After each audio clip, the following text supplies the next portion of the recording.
और इस बीच नागौर से बड़ी खबर मिल रही है। ग्रामीणों पर हुए लाठीचार्ज मामले में नया अपडेट सामने आया। सांसद हनुमान बेनीवाल ने पुलिस पर लगाया गंभीर आरोप।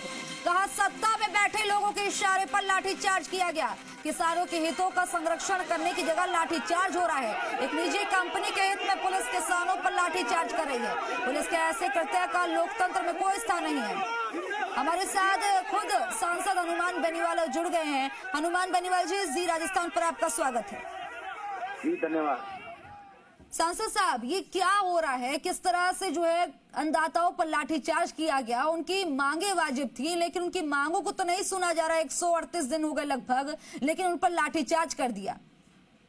देखिए, सरासनी के अंदर JSW जो सीमेंट प्लांट लगा है उसको जमीनें लॉट हुई है। JSW भीलवाड़ा के अंदर कई जगह काम कर रहा है और भारतीय जनता पार्टी के दिल्ली के बड़े नेताओं के कॉन्टेक्ट में है। और यहाँ भी ये जहाँ भी कलेक्टर है तो कुछ जो लीडर होते हैं उनको ये रोजगार दे देते नेताओं को जिनकी चलती है सत्ता में, और किसानों की दर पे जमीनें लेते हैं और लैंड बैंक बनाते हैं। वहां में दूसरे उनको भी बेचते रहते। जैसे अम्बुजा का हाल हुआ था, 25 साल में 5 बार अम्बुजा बिकी और किसानों को 15,000 रुपए में जमीन देनी पड़ी। जिस जमीन का भाव आज 8 लाख रुपए बिका है। सरासनी के अंदर JSW ने 3 लाख 4 लाख 5 लाख रुपए में जमीन ले ली और अभी सीमेंट प्लांट लगा नहीं। और ये 7, 8, 10 साल से कांग्रेस की सरकार से कांग्रेस के लोग दलाली कर रहे थे। अब बीजेपी की सरकार, बीजेपी के दलाल बन के वहां नेता और किसानों से जबरन डरा धमका के जमीन छोड़ते ही धरना करता था। हमने कलेक्टर को कई बार कहा कि अभी मोटी रकम इन्होंने एसपी को ट्रांसफर करने वाली योगी शायद दिया, तो ऐसा लग रहा है मुझे नया उसके अंदर हुआ है। लगभग 1 करोड़ के लगभग रुपए इन्होंने पहुंचाए पुलिस को, प्रशासन को, कि भाई धरने को हटाओ, जबरन इनको भगा दो किसानों को।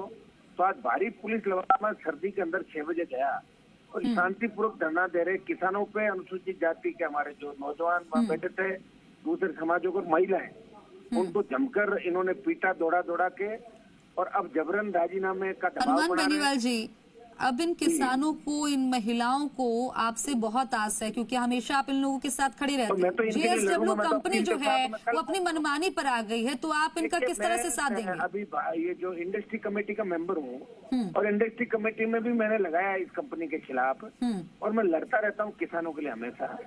और मुझे दुख इस बात का कि हमारे ज्यादातर लीडर राजस्थान गंदगी, पहले राजस्थान में गंदगी नहीं थी, लेकिन राजस्थान में कांग्रेस बीजेपी के ज्यादातर नेता जहाँ जिस इलाके के अंदर सीमेंट कंपनियां, सोलर या दूसरे आते हैं, उनके मुनीम बन के, दलाल बन के काम करें। लीडर नहीं है, वो व्यापारी बन के काम करें। ये दुर्भाग्य है राजस्थान का। और हम लड़ाई लड़ रहे हैं, लेकिन अब राजस्थान की जनता अभी बात को कब समझेगी तो वक्त बताएगा। लेकिन सरासनी के किसानों को मैं न्याय दिलाऊंगा। मैं 2 दिन बाद पहुंच जाऊंगा, एसपी, कलेक्टर और सारा जाब्ता वहीं मिलेगा। देखेंगे कितना दम उन लोगों के अंदर जो मेरे किसानों पर हाथ लगाए और इस तरह लाठीचार्ज करे। वापिस ये आंदोलन गति पकड़ेगा और जो किसानों की पूरी मांगे 20 लाख रुपए बीघा की जमीन आज मिलनी चाहिए किसान को, और पहले अगर कम रेट में जमीन ले तो उसको भी 20 लाख मिले उसको। और पेड़ पौधों का जो इनका CSR का रहता है, गुंडागर्दी करते हैं कंपनी वाले, और चूंकि बीजेपी के नेताओं के नजदीक है इसका मालिक, तो कुछ भी नहीं समझता किसी को। एसपी, कलेक्टर, IG, DG इनकी जेबों में रहता है।